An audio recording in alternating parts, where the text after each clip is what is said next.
აუ ჯერ სკოლაში სიარული აღარ მინდა რა. და რატო ვითომ? რა მოხდა ეგეთი? ეხლა რო გვაქვს ზეიმი, ორ კვირაში ხის როლი მომცა მასწავლებელმა. უნდა იდგე მარტოვო. აუ ძალიან მაგარი მასწავლებელი გიყავს შენ. საახალწლოდ ბალახის როლი მოგცა, ეხლა ხის. ვიზრდებით.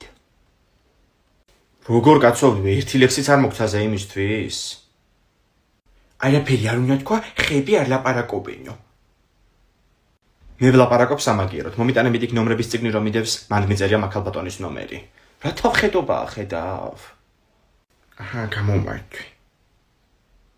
სად არის ერთის ნომერი, ხო, აი.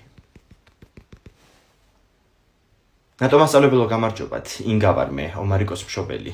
ესე იგი ისეთი გულდაწყვეტილი და გაუბედურებულია ბავშვი, რომ სკოლაში აღარ მინდა სიარულიო გამომიცხადა და რა საქციელია ეს, რაც მე თქვენზე მაქვს, პატივი ნაცემი, როგორ ერთი ლექს არ იმსახურებდა ჩემი ბავშვი, რომ მიკეცათ ზეიმისთვის, მაგრამ სანამ თქვენაირი მასწავლებლები არიან სკოლაში, მანამ არ გვეშველება ჩვენ არაფერი. გცხვენოდეთ.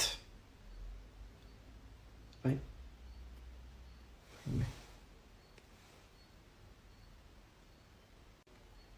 რა იყო რა სახე გაქვს?